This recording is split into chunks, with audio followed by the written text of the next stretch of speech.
Hello everyone, good evening. I'm sharing my screen. Just give me one moment, guys.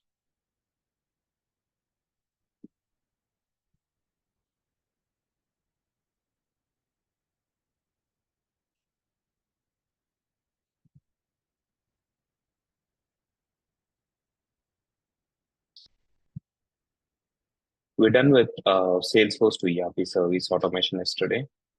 And we're going to do a HCM data loader automation service today. Now, this HDL automation service, remember guys, this is a part of inbound integrations that we have created earlier.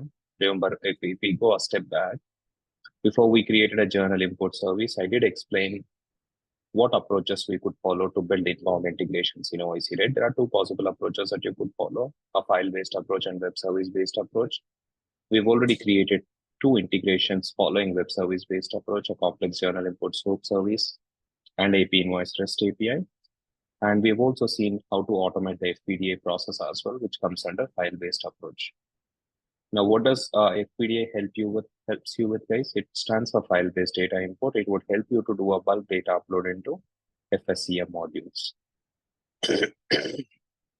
And if you have to do a bulk data upload into HCM Cloud, you cannot use FPDA, guys. Instead, you would use something called as HCM Data Loader. And this is exactly what we are going to automate today. Okay, we would look at how to automate a HCM Data Loader process. How do you do this?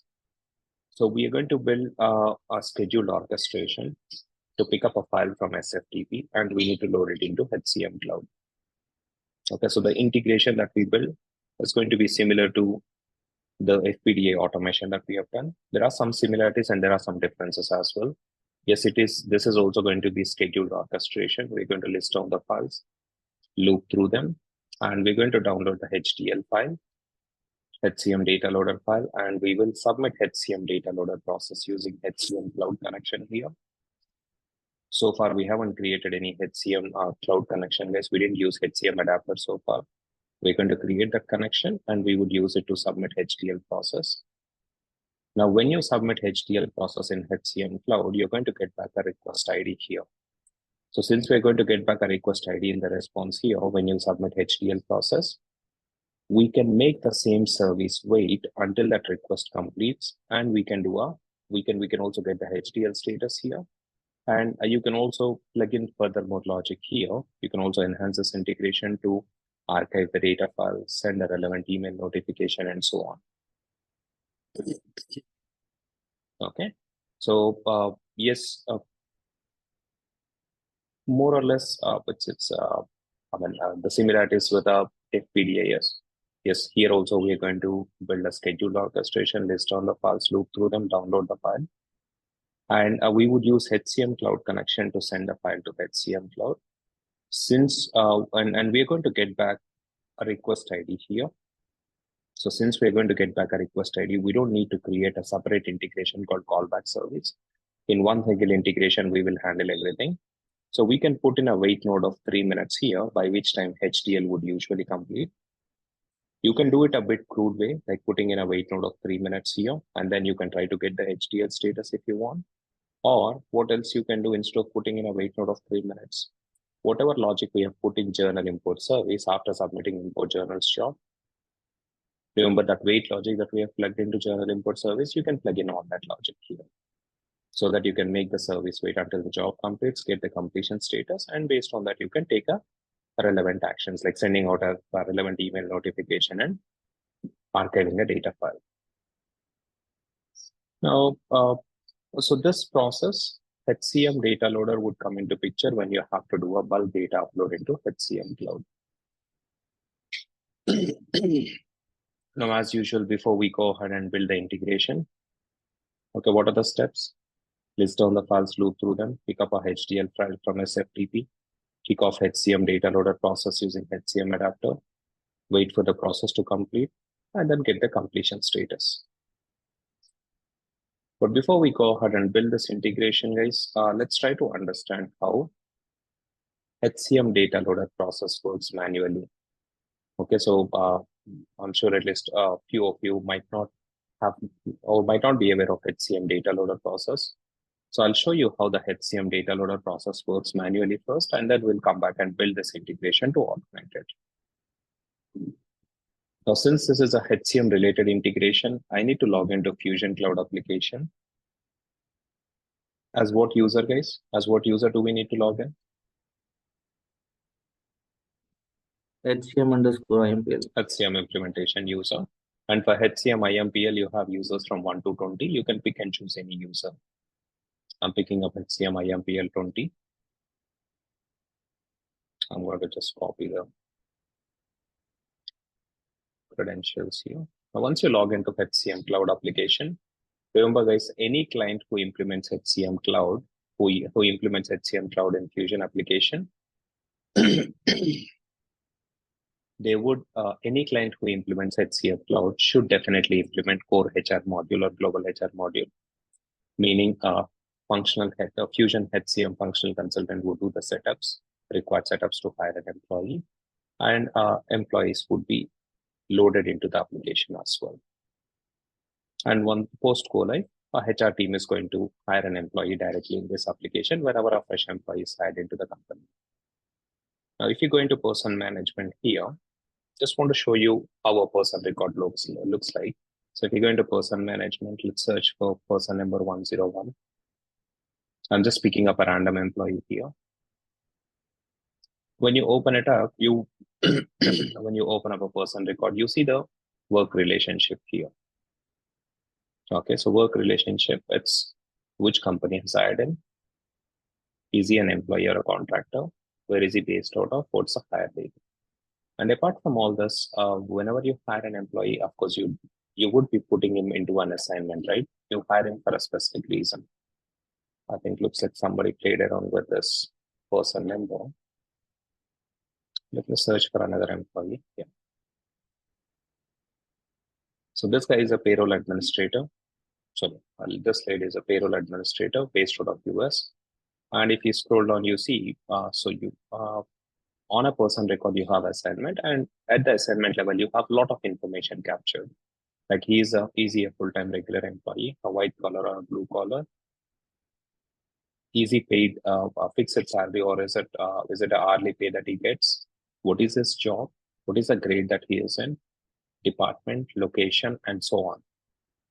So yes, whenever you create an employee in HCM Cloud, you need to create an assignment, and these are all the things that you're going to capture on an assignment record, like position, job, grade, department, location, etc. And you hire an employee. And usually when the clients go live, right, or when the clients go live with Fusion HCM Cloud, what exactly it means, guys? It means that post go live, whenever they need to create new jobs or grades or departments or locations, and even the employees, they would be creating it directly in Fusion HCM Cloud application manually. But some clients might have an internal HR systems wherein some data gets generated there. So there might the client might have a system, internal HR system, where jobs might get created, or maybe departments get created there, or locations get created. And there is a requirement for you to load those jobs, grades, or departments created in that other system. You need to load them in an automated manner into Fusion HCM Cloud, so that when a new hire happens, or when an employee is given a promotion, you should be able to see those new jobs or grades or departments or locations created in that other internal HR system. Now you might say, Prasad, why do they have to still use that internal HR system? Could be because of any reason, guys. There could be multiple reasons for it. So just in case you have any HCM related configurations or data getting created in another system, and if you have to load it in an automated manner into HCM Cloud, be it the configurations like paid department locations, or be it the employees as well, you have to load them in bulk into HCM Cloud. That's when you use HCM Data Loader. Okay, so this is a required background. Now, where does a Fusion HCM consultant, who is going to do the initial data upload, guys? Who is going to load those employees, departments, locations? The conversion process, who would do it? It would be done by a Fusion HCM technical consultant first. But post go live, You might still be getting some feed from other HR systems, which needs to go into HCM Cloud in an automated manner. And that's exactly when we need to build HCM Data Loader automation service. So let's first see how HDL process works, then we'll see how to automate it. So I go into my client groups, and I need to go into Data Exchange. Here you will be able to see HCM Data Loader.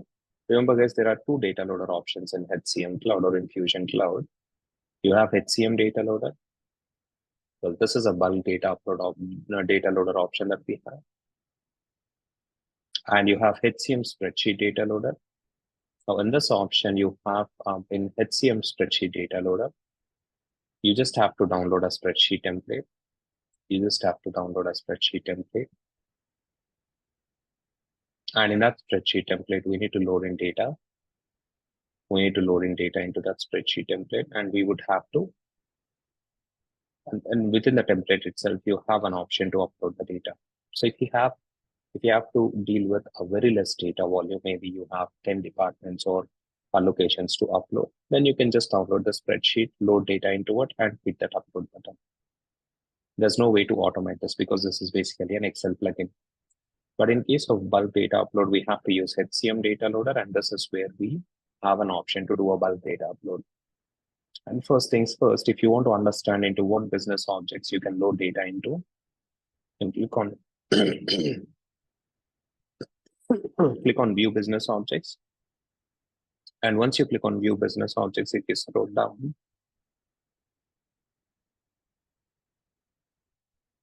you scroll down. So here you will be able to see the business objects. So what all business objects are supported by HCM Data Loader is given here. Remember, you can load locations into the application. You can load grades. You can load grades. You can load jobs. You can load in organizations, right? So almost all the HCM business objects are supported by HDL.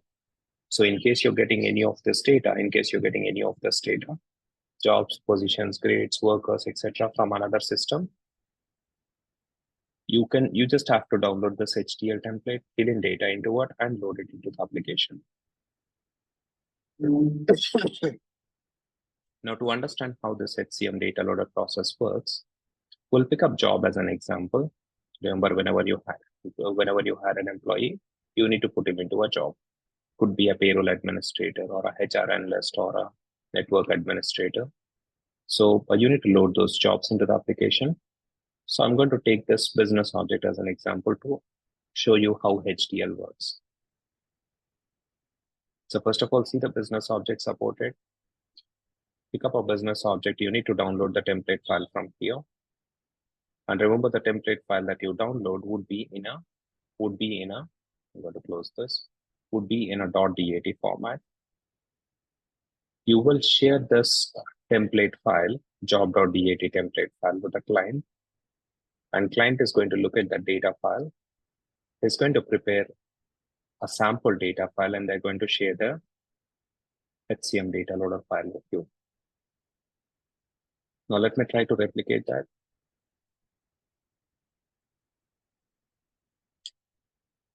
UG63. I'm going to move it to a bin. Remember, guys, one important point here. First of all, you have a .dat file downloaded, and after you download this template file, after you download it, you can share it with a third party.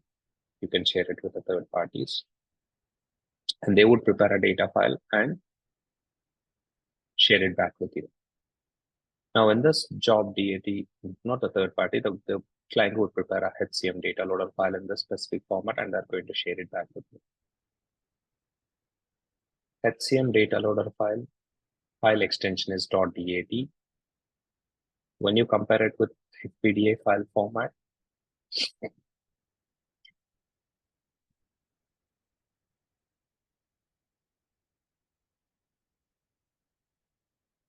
so FPDA is a CSV file format.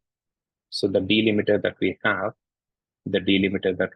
between the fields, the separator or delimiter is comma.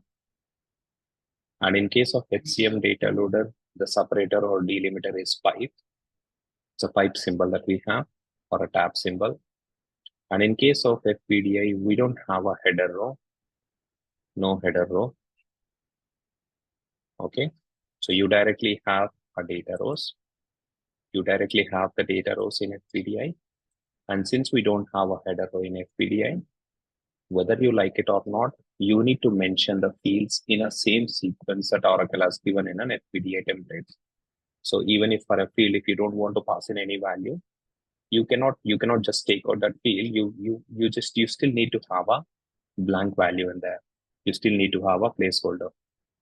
In other words, FPDI file format is fixed. We cannot tamper with it. Whether we like it or not, we need to pass in the fields in that exact same format that Oracle has given in FPDI template. Okay, but that is not the case with HCM Data Loader, because HCM Data Loader is in .dat format, first of all. Pipe symbol is a delimiter. And the most important point is you would have a header row in HCM Data Loader file. And the header row starts with metadata keyword. Header row starts with metadata keyword. Metadata means it's a header row. And yes, this template is used. So you see a job here because it's a job template. And here you mention the fields into which you want to populate data into. Now let me show you how a job looks like in Fusion Cloud Application Guys. So if you go into, where do you see the jobs guys? Since it comes under setup and maintenance, click on the username, administration, setup and maintenance.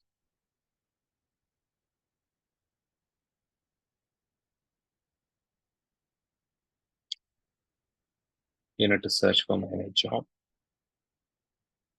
And we can create a new job from here. So when you create a new job, what are the fields that we need to pass in this? There are some mandated fields that you have to enter. You need to mention a job name. So say, for example, if I'm creating a HR analyst job, we need to enter a job name and a job code, effective start date for a job. And we also need to mention the reference data set here. Remember the reference data set, guys?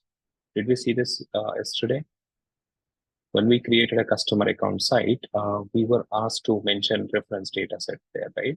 So we assigned the job, we assigned the customer account site to US1 set. So the same concept, same reference data set concept applies for HCM as well. 4 business objects in HCM are controlled by RDS, reference data sets. What it basically means is, I'm creating a job here. In which all business units should this job be showing up in the dropdown? Remember, when you create an assignment, you select a business unit first. And after you select a business unit, what all jobs would you see in this dropdown would be dependent on the reference data set here. So if I create this job and assign it to common set, what does it mean? It means this job would be visible in all the business units. Doesn't matter what BU you pick up, US1, India, UK, doesn't matter. All the BUs, the job would be visible. Now, since it's a HR team, every BU needs a HR team, right? So that's why this is a common job. And let's say you're doing something like a network analyst job. And let's also assume that network analyst team only sits in India. In such case, what do you do, guys? You don't assign it to common set. Instead, you assign it to India business unit set. So that what would happen? This job would be visible in the job dropdown only when you select India business unit. Okay, so basically the RDS is going to control in what all BUs you can see this particular job. I'm going to assign it back to the common set. Now, in this particular page itself, in the first page itself, you have 4 fields. You have a job name, job code, effective start date, and a reference data set. Reference data set is a common set. Okay, so these are the 4 mandatory fields that we need. Go to the next screen, and in the next screen, you see that there's one more mandatory field called status here. And the default value is active. So whenever a job is created, we need to enter values for these 5 fields for sure. Okay, because these are all mandatory fields. So if you look at the template here, or the data file, I have mentioned those 5 fields in here: job name, job code, active status, start date, and a set code. reference data set code. And we also have that you have a job family here. This is an optional field. So whenever you create a job, you can assign it to a job family. So whether it is a sales job or HR related job, etc. Okay. And apart from this, whenever we normally do a data upload into Fusion application or any application for that matter, we try to maintain references with the previous system. So for that reason, we need to mention source system owner and source system ID. Source system owner and source system ID.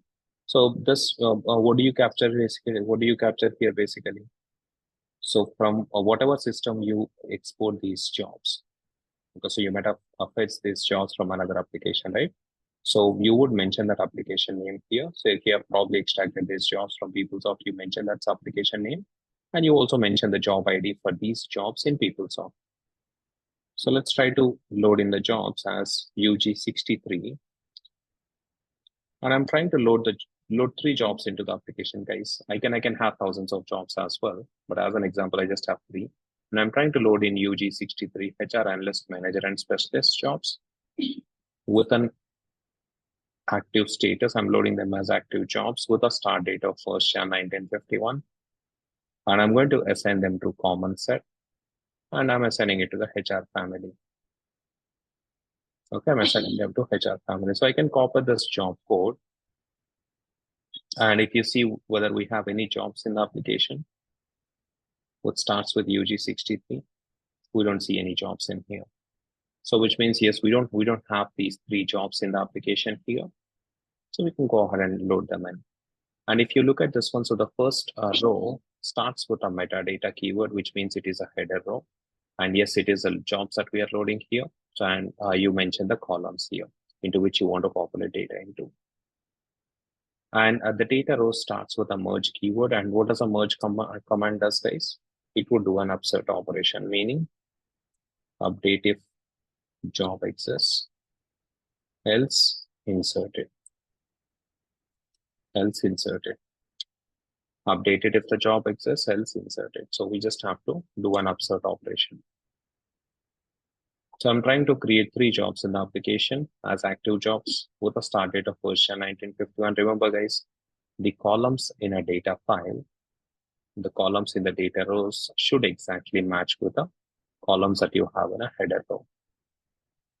No brainer, common sense. So this sequence in which you mention the columns in a data row should match with a header row. And since we have a header row, we can exactly mention into what fields of a job I need to load the data into. Remember, there are 100 columns here, right, on the job. But I just want to populate data into only the 6 or 7 columns, so I can mention them, only those columns. And I can also mention the columns in any sequence I want, And you see 3 data in here. Now let's see how to upload this file. To upload this file, what do we need to do, guys? We need to go ahead and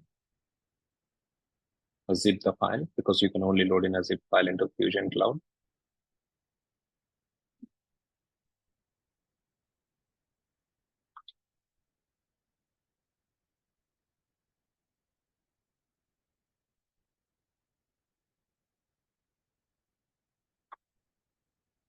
I'm going to call it as UG63 job.zip. So you have that job.zip file created. Now all we need to do was, yes, we downloaded the template, prepared a sample data file here, and we also zipped it. Now what is it that we need to do? We need to go ahead and load the data file. Now to load the data file, what do we need to do? We need to go into import and load data here. And we need to upload that file, import file. Now, when you click on import file, so what is it that we need to do? We need to import and load the data.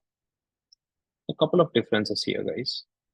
When we do a HCM data loader, so in case of FPDA, first of all, when you have data in a file, you need to run the loader job first so that the data from file gets into interface tables.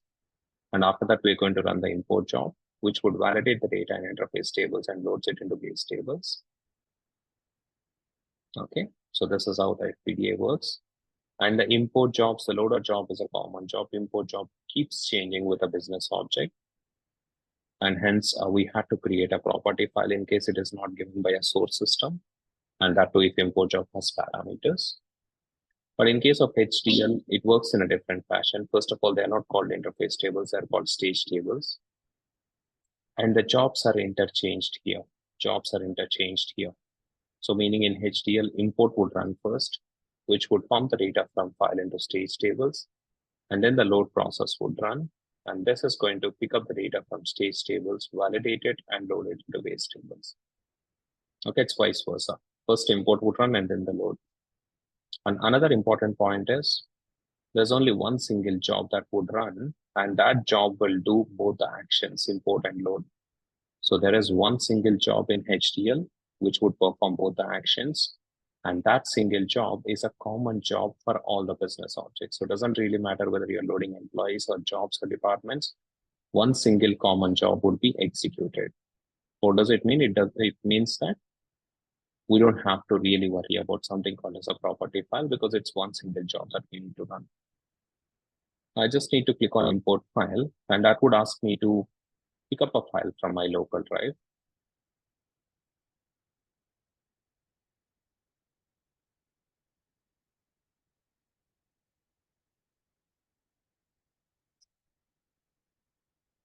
I'm going to pick up UG63 job.zip.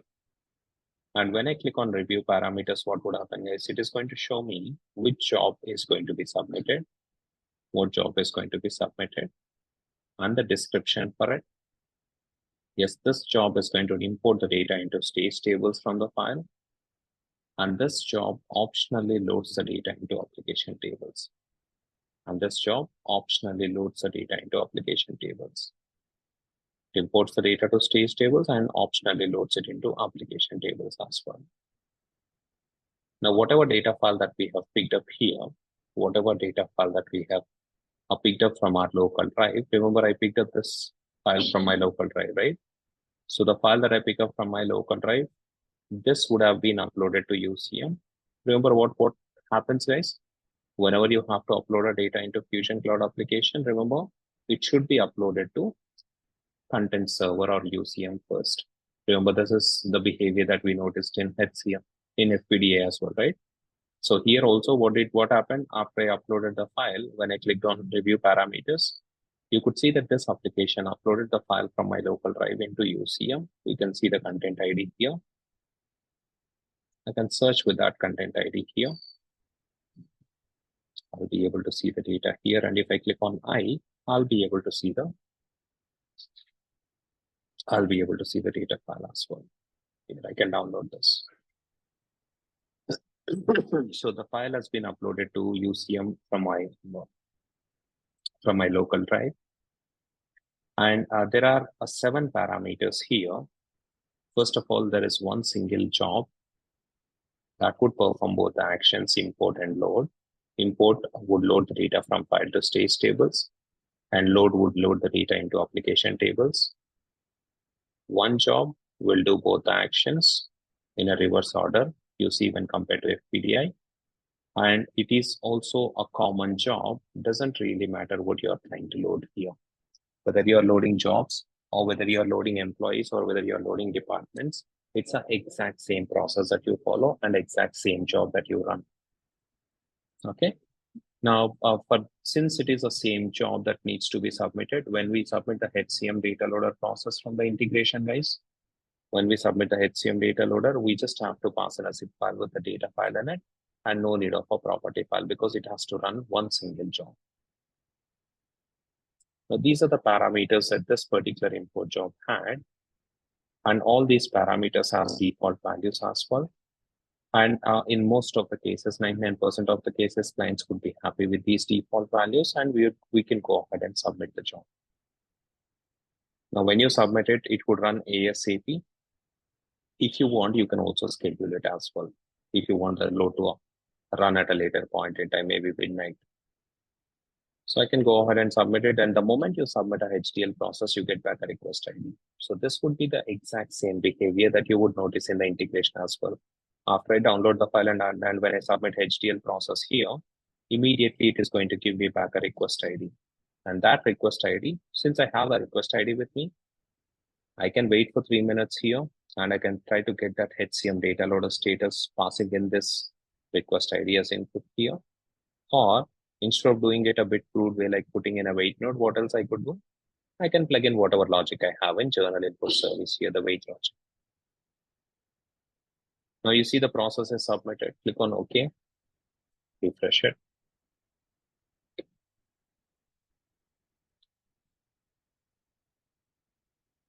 Just wait for a moment here.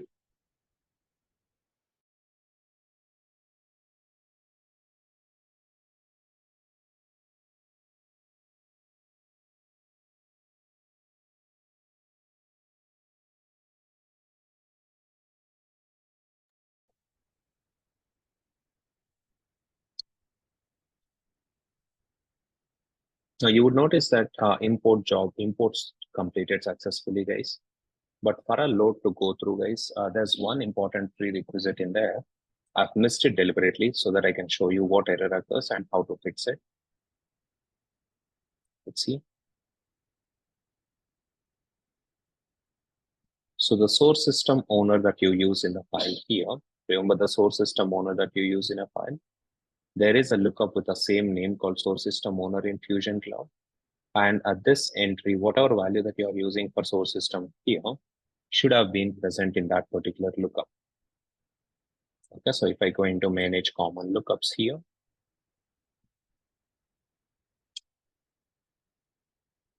there's one lookup called source system owner.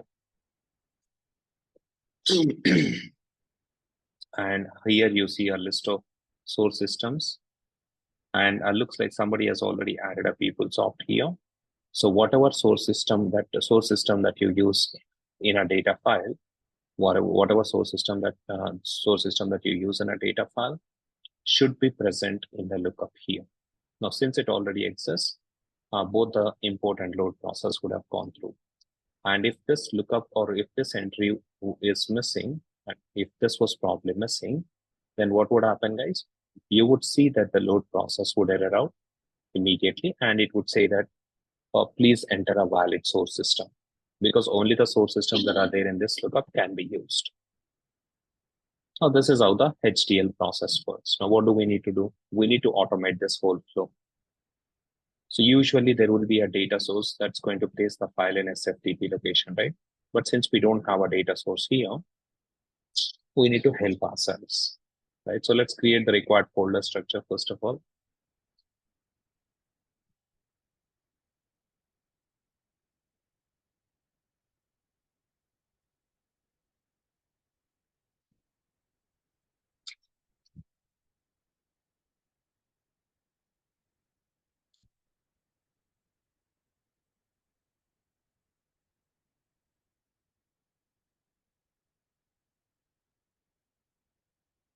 I'm creating two folders called input and archive.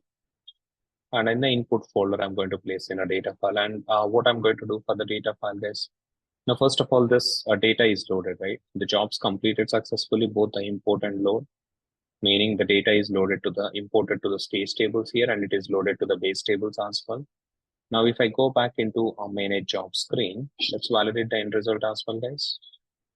If you go to manage job screen, you should probably see 3 jobs loaded in here, UG63 HR Analyst, Manager, and Specialist. And whatever data that we passed in a data file is loaded into the application. Here you see a job name, code, status, job family, and a reference status. So that data is loaded into the application. Now, if we go ahead and I would just change this UG63 to UG63 OIC, because I just want to indicate that these are the jobs loaded through an integration in OIC. So I want to just mention that these 3 jobs are loaded through UG63 OIC integration. So that's why I've used that prefix here. And I need to go ahead and zip it as well. So I'm going to open the terminal again.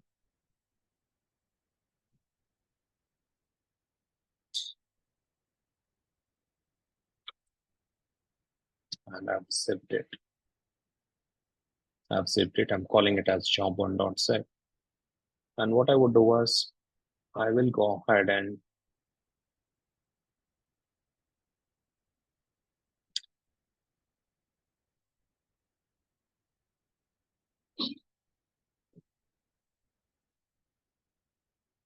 place that job1.zip file in the input location. You could also place multiple data files, guys, but we'll just place one file in here, job1.zip. And we need to go ahead and get started with this integration build now. And how many connections we need for this integration, guys? We need FTP connection to list files and download file. And we need HCM Cloud connection to load the file into HCM Cloud. And we also need HCM Cloud connection to get the status file. So FTP connection, we already have it, right? We already have the FTP connection, and we just need to, what's the connection that we need now?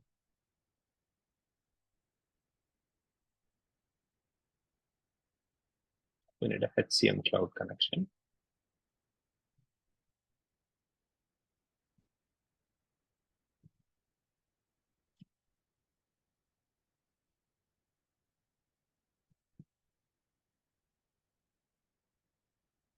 HCM Cloud adapter.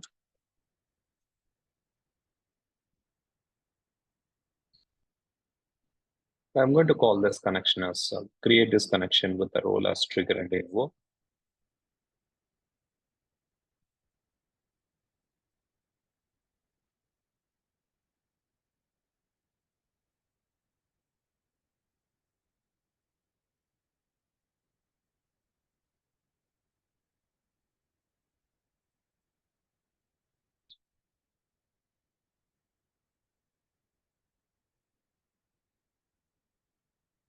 Mention HCM Cloud connection. Sorry, mention the Fusion Cloud instance URL.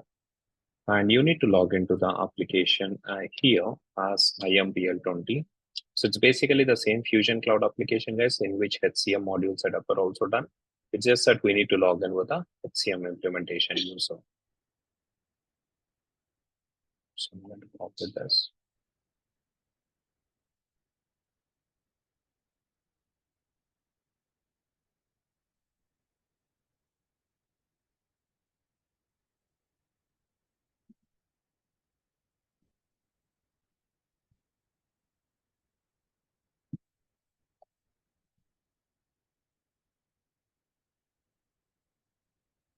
Let that connection go through.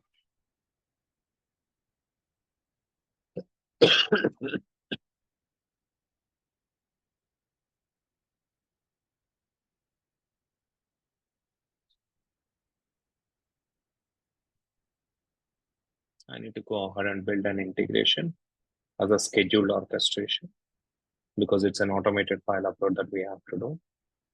And I'm going to call it as HCM Data Loaders service.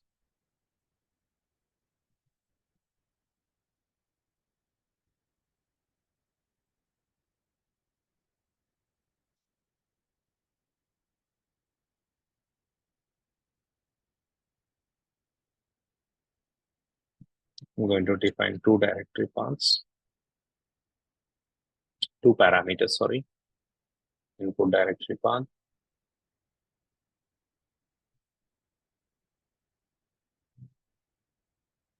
file name pattern,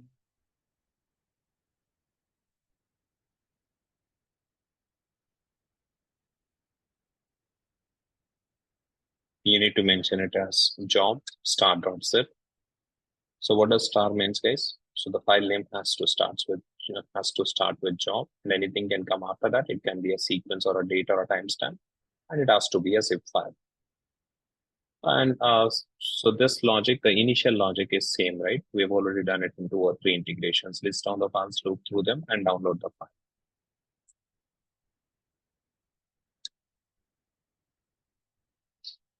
Use FTP connection. List files from SFTP.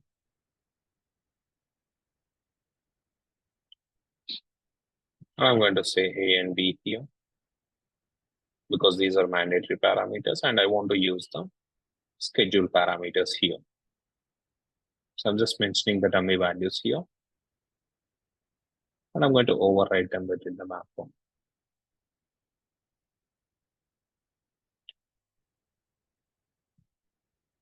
So I'm asking OIC to go to the input location, search for files whose name starts with job, and it has to be a zip file.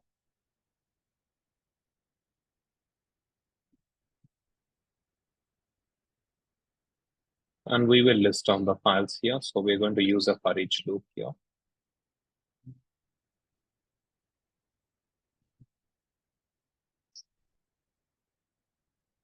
We can call it as process each file. List files from SFTP.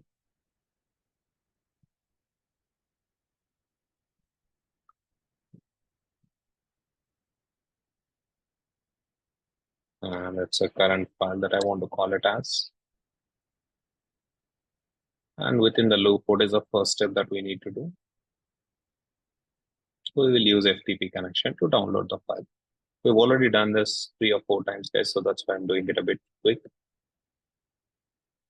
Download file from SFTP.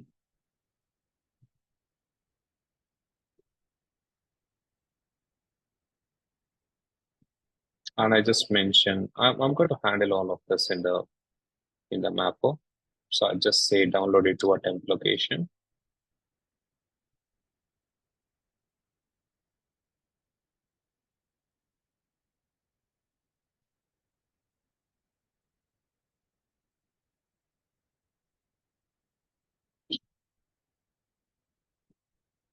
So I would say that whatever file is being processed in that particular iteration, that file has to be downloaded from SFTP.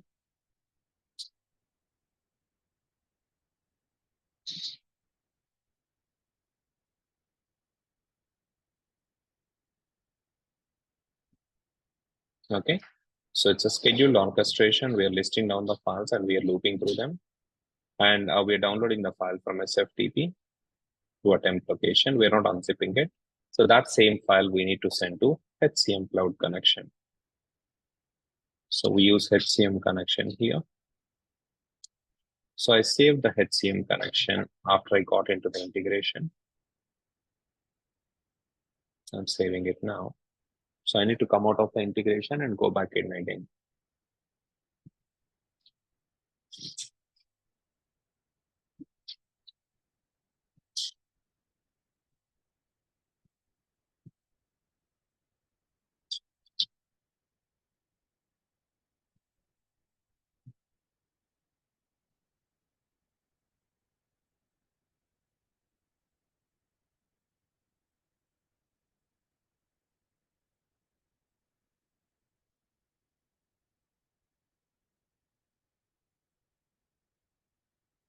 Now I'll go back and get into the integration again. So this time I would be able to see the HCM connection. And we'll use HCM Cloud connection to load the HCM Data Loader file.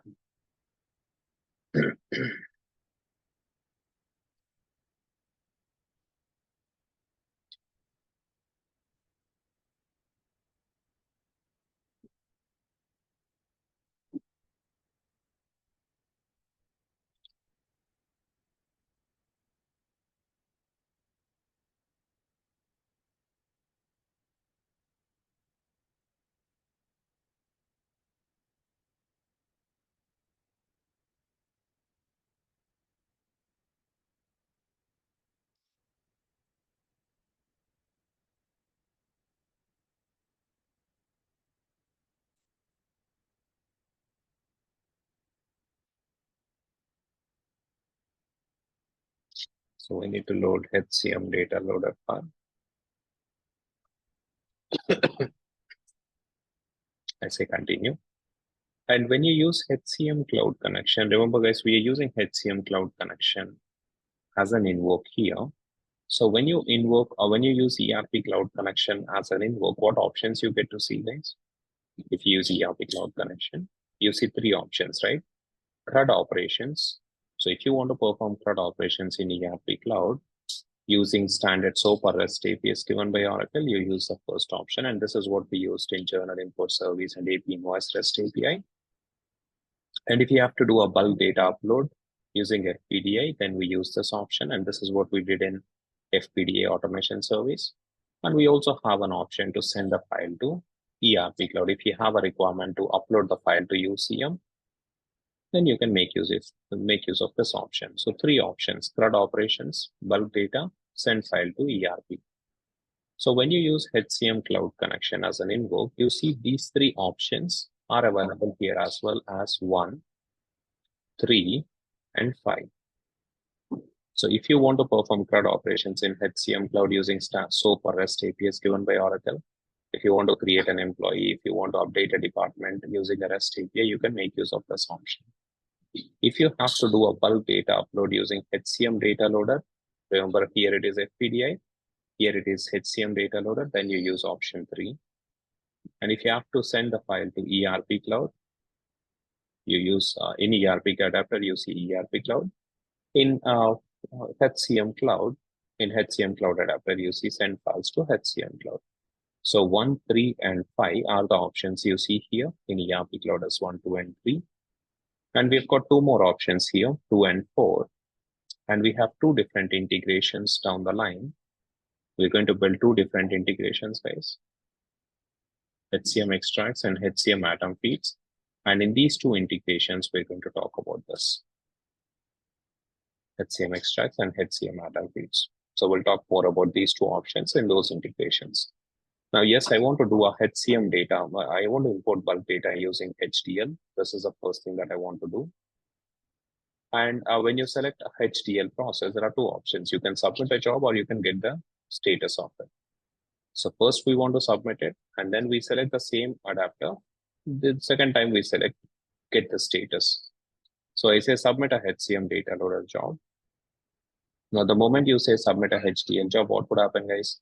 First of all, to this node, I'm going to pass in a zip file as input. So whatever file that we are downloading here, I'm going to pass in that zip file as input.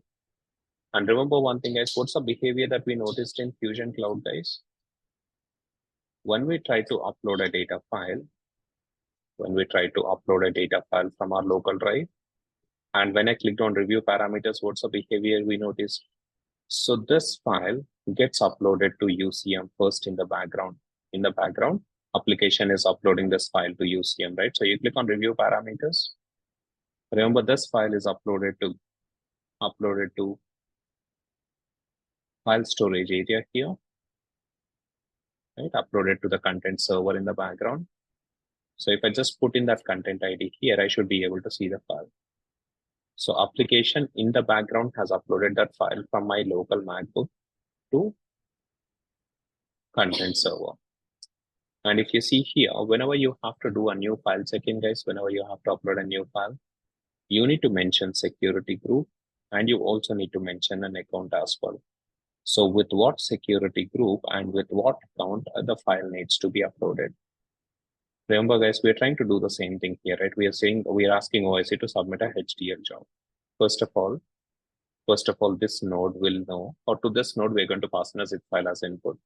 And this node knows that it needs to run this particular job. So no confusion in terms of job. Okay. And also we are going to map the data file. So data file is also there. So data file is there, and this job it tries to run. But that file has to be uploaded to content server, right? So here application is doing it, and here this HCM Cloud adapter would try to do it. Now, since we need to upload the file to UCM, and when the file needs to be uploaded to UCM, we need to mention the security group. There are 2 things we need to mention, guys. We need to mention the security group and the customer account. Not the customer account, the account that we need to use. So security group we need to mention as FA Fusion import and export, and the account you need to mention as HCM Data Loader. Okay, account you need to mention as HCM Data Loader. So those are the 2 options. So these are the 2 options that I need to mention here. FA Fusion import and export. So that's a security group that is selected here. And this is an account that we need to use, HCM account. So what's the account that we need, guys? We need to use HCM Data Loader account.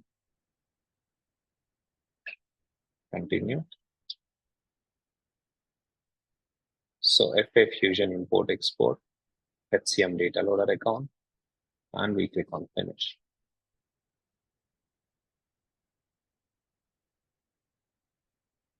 Now we need to upload a HCM Data Loader file. So what's the first thing that we need to map, guys? We need to pass in a file that needs to be sent over to HCM Cloud. So the file that I'm downloading from SFTP, I'm going to map this zip file as input, and I'll also mention the file name as well. And after this, what do we need to do? What else do we need to map, guys? Remember this particular node, here we mentioned with what parameters the file needs to be uploaded. So I'm passing in a zip file as input here. So what this node is going to do, it is going to upload the file to UCM with this security group and this account, because that is what I selected here. And after that, what this node is going to do, it is going to come in here and it would run this particular common job. Remember, guys, doesn't matter what you're trying to load, it is the same job that you need to run. Now, in case anybody is thinking about it, Prasad, then how would it know what is it that we're trying to load? Is it a job or a position or department? The HCM data loader file that we have, a zip file, you can give any name you want, guys. But within the zip file, you have .dat file. And this .dat file is named after the business object. So if it is a job file, it will be job. If it is a worker file, it would be worker. So the name of the .dat file would let this job know into what interface tables or what stage tables it needs to load the data into. Okay. So yes, this job is what it is going to run. And based on the .dat file name, it would know what is it that you're trying to load. And remember, there are 7 parameters here, guys. So this is a common job that needs to be submitted. So we don't need to let this know what job it needs to run. It's the same job. It is this job that this node would run. And when this job is run, there are 7 parameters here. And for each of these parameters, you also have a default value as well. For each of these parameters, you have a default value as well. So if a client is okay with these default values for the parameters, guys, then we don't need to map any parameters here. Please listen very carefully, guys. So unlike FPDI, in HCM Data Loader, you need to map the parameters only if you have to override these parameters. So there are 7 parameters on this job, and you can pass in, and all these 7 parameters have default values, and all these 7 parameters have default values. Only if you want to override one or some of these values, then you do the mapping for parameters here. If you leave this blank, this job will be submitted with these default values for these parameters. Only if you want to override one or some of these parameters, then you need to map only those parameters in the section here. So if you want to override the parameters, how do? You create a target node, get into literal mode, and you need to mention the parameters in a specific pattern. I've given a link in a PPT, guys. So if you go in here, so copy the link given in slide number 8.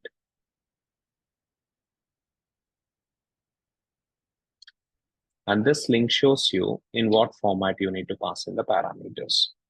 So if you scroll down, remember these are the parameters that we have on a HCM data loader process. And you can override them if you want. So let's take an example. Say, for example, you see that there is an option called delete file here. Sorry. There's a parameter called delete source file. So what does this mean, guys? This means, so if this is checked by default, so this is checked by default, and what it means is, after the file is processed in UCM, it is going to get deleted. So the file would be deleted from UCM. But if client says, Prasad, I want to retain the file in UCM for some more duration, so they want HCM Data Loader job to be submitted with delete source file as no, not yes. In such case, what I can do? I can just say delete source file is equal to no. I just have to pass in delete source file equal to no. By default, it will be Y. And if it is Y, you don't even have to mention it. Only when you want to override the default value, then you mention it. So, and also the parameters, how do you pass them in? You pass them as a key value pair. like key equal to value.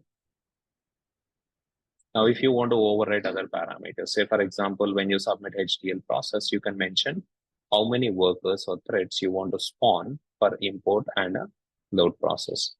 So the default value would be 8 and 8. Say for example, for load process, if you don't need 8 workers or 8 threads, you need only 4. How do you do it? You would mention load concurrent threads equal to 4. You would mention load concurrent threads equal to 4. So you need to mention 2 parameters here, whatever you want to override, equal to the parameter value. But what would happen to the remaining parameters? Remaining parameters would be submitted with the default values that we have. And usually, guys, so it is with these parameters, the job would be submitted with this setup. But usually, in most cases, clients are okay with all the parameters that we have here. So which means we usually don't map anything here. We don't even need a target node. So we just have to map a zip file. The file would be uploaded and this job would be submitted with these parameters and the default values.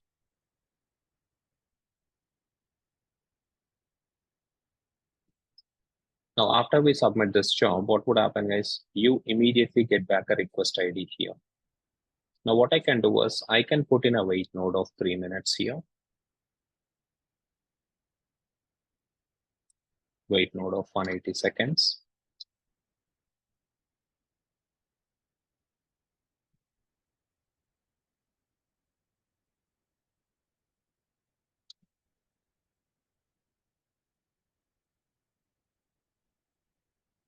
And after that, what do we need to do? We can use the same HCM cloud connection to get the status back. So you say get HCM data loader status. And I'm going to use import bulk data option again. And this time I don't say submit a job. Instead, I say query the status of the job.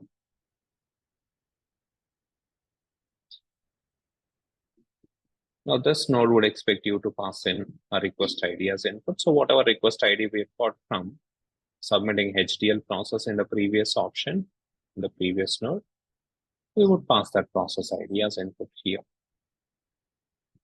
Now, why am I waiting for 3 minutes here, guys? Usually HCM data loader process completes in 3 minutes time. So I've put in a wait node of 3 minutes. Instead of putting in a wait node of 3 minutes, what else we could do, guys? I'll talk about it after I submit a job. So let me submit. Let me enable a tracking identifiers, file name pattern input directory path, and a start time. And I can go ahead and activate it.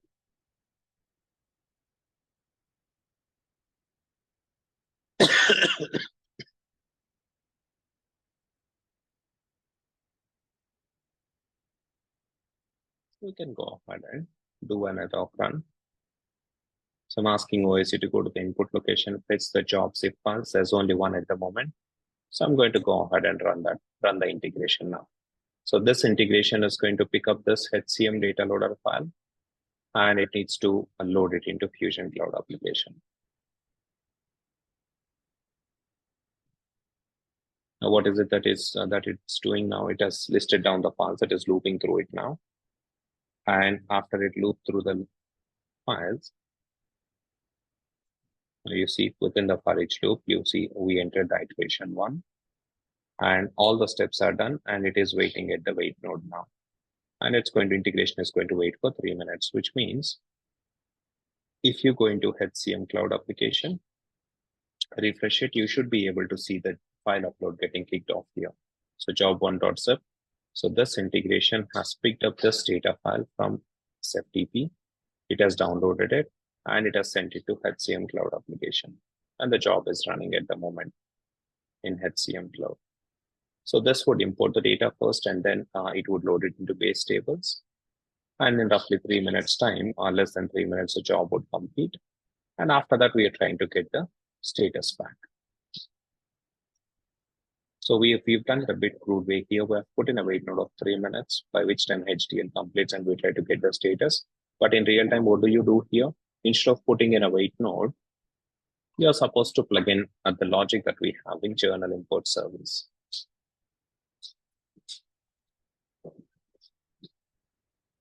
So if you go into journal import service, remember guys, after we submitting import journals job,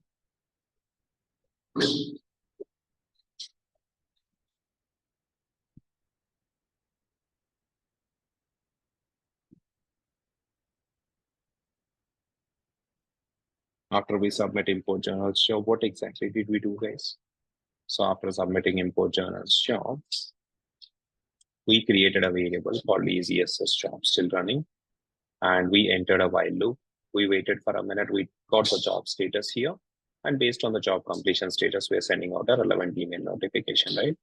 So this entire logic, starting from here, after the job submission, whatever logic that you have in here, plus this variable creation. So this entire logic, I need to plug in here in place of wait node.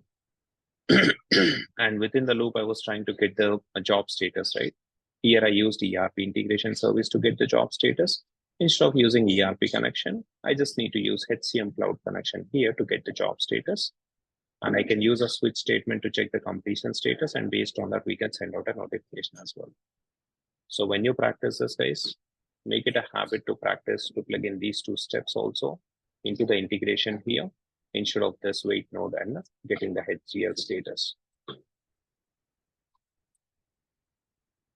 And when we get the HCM data loader status, you would notice it, guys, all the statistics that you see here.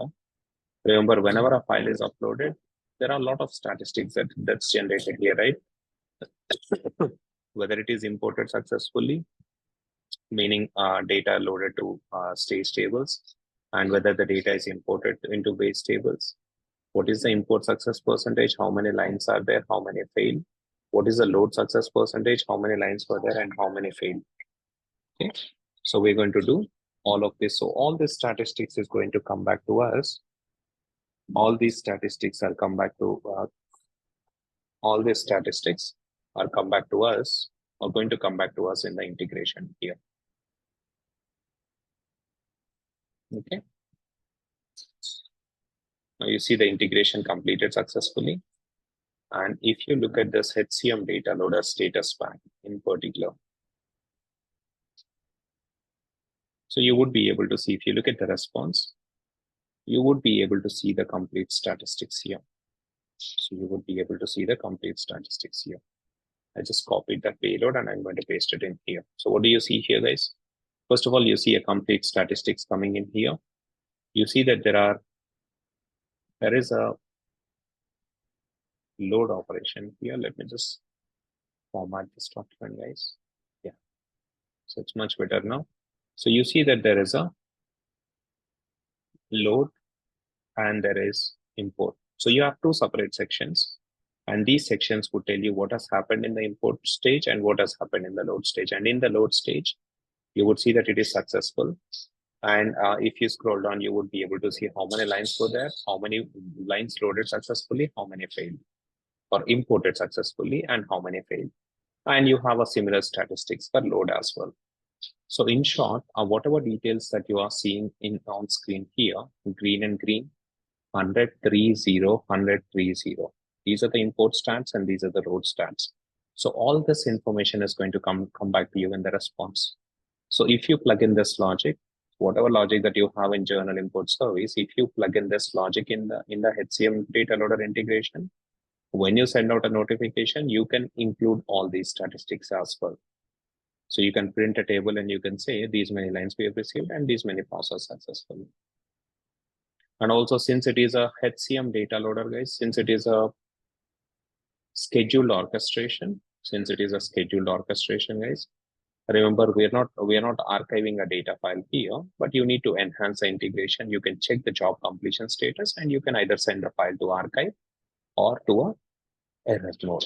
But we've already seen how to do that, right? File move operation or archive operation. So this is how you can build a HCM data loader automation service, guys.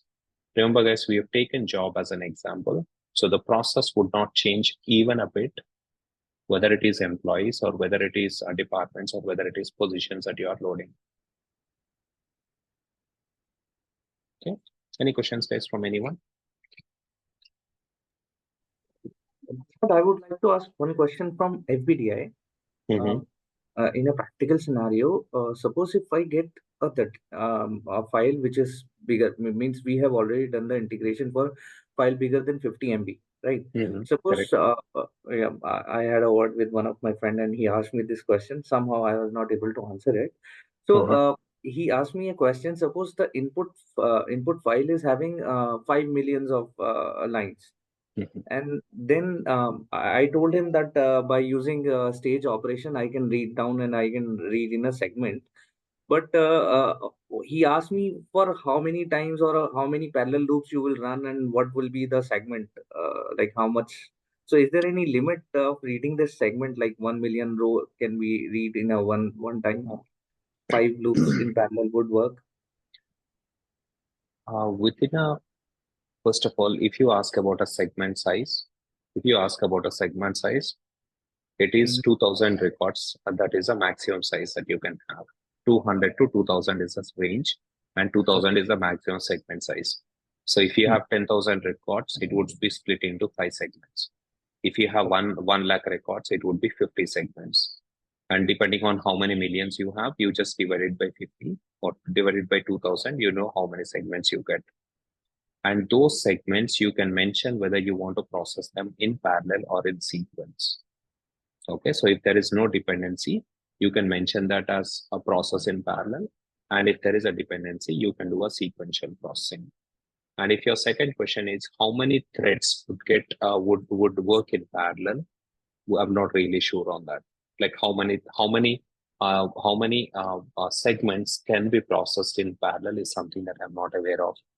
Because if you take a million I records, we are talking about 500 segments. But and we might also enable parallel processing. But out of 500, is it 100 that gets processed at a time, or 200 that gets processed as in parallel at a time? I don't know that how many parallel workers get triggered.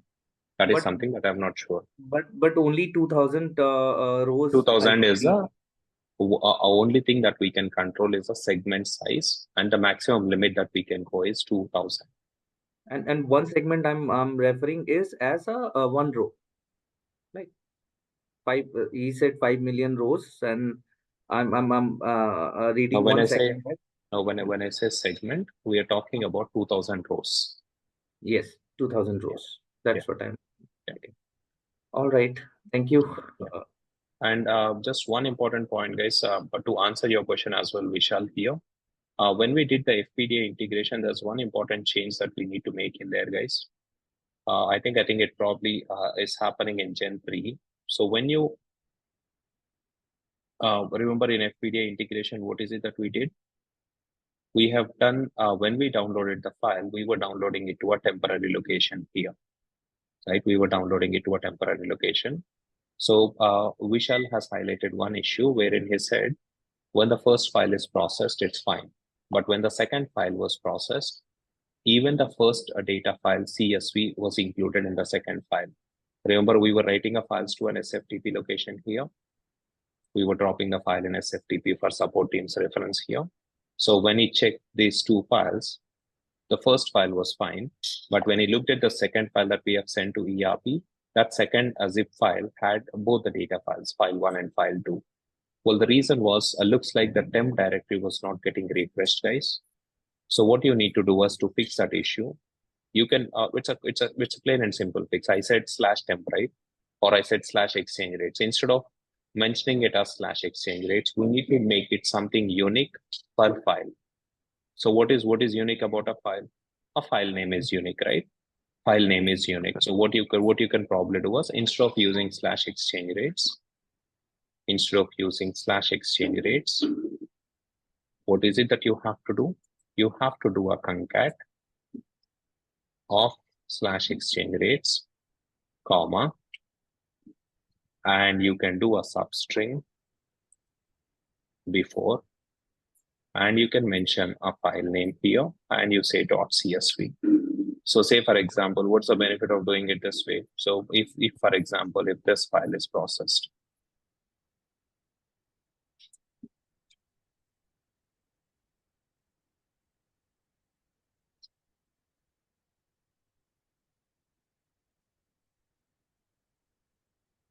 Let me take it up. Let me pick it up from here.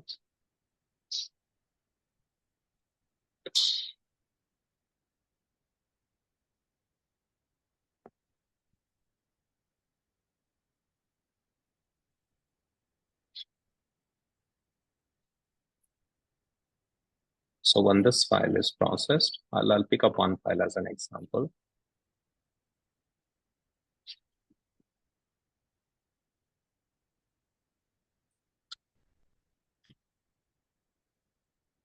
Not really sure if you have any files in here or not, but that's okay. If we pick up this file as an example,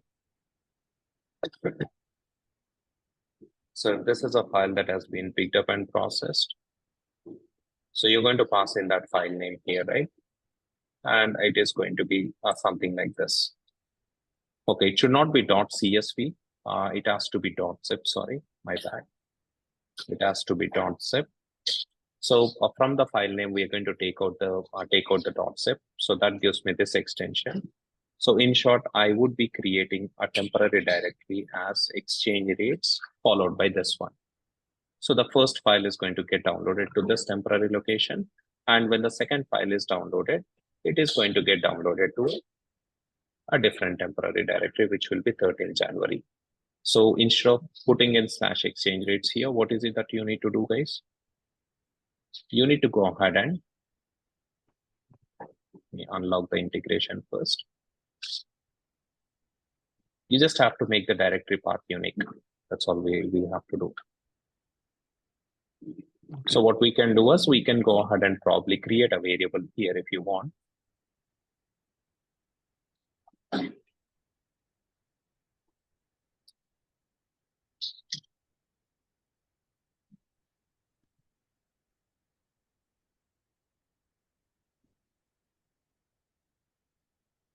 We can call it a stage directory path. And in the stage directory path, what is it that we have to do? We can say concat.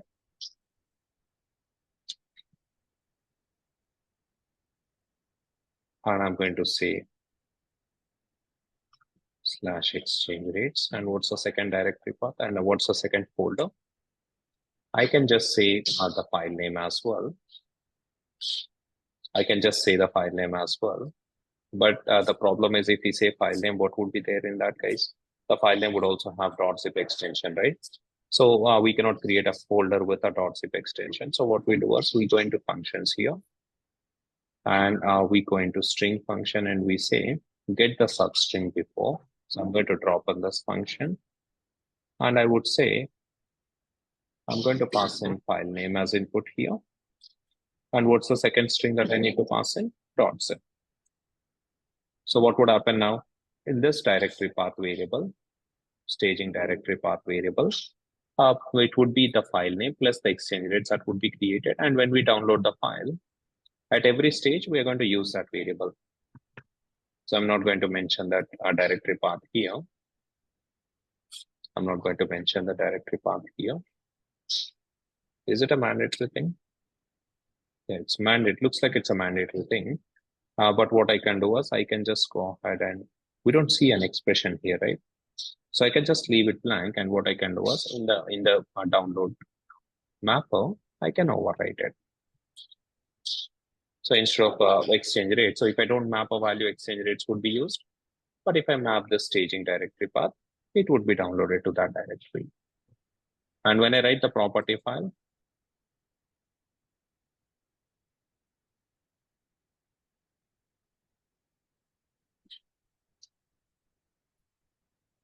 I just have to write the property file also to the same path. Okay. So to the same path of temporary property file would be written. And when we prepare a zip file, at this stage also we have to pass in that particular directory path instead of hard-coded value. You can say this directory path. And here also you can overwrite it and you can say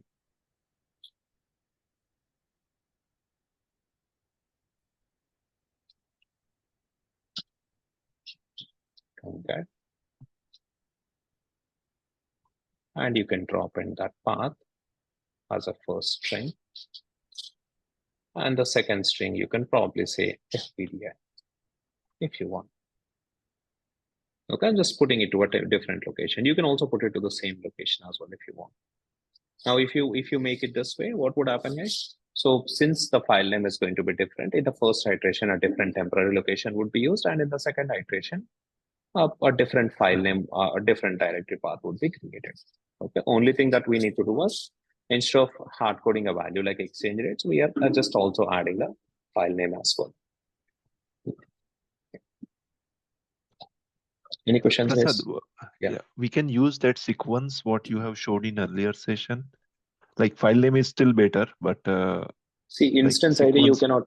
instance ID you cannot use, right? Because instance ID is No, going no, to be not same. instance ID, sequence value. Like when you were writing multiple files, correct? You have used Yeah, sequence as a. that will be available only in the file name pattern. It doesn't work Oh, anywhere. okay. It doesn't work Anywhere. in Okay. other scenarios. Yeah, yeah. Okay. Okay. Thank you. Okay. Yeah. Thanks, everyone. See you tomorrow. Thank you.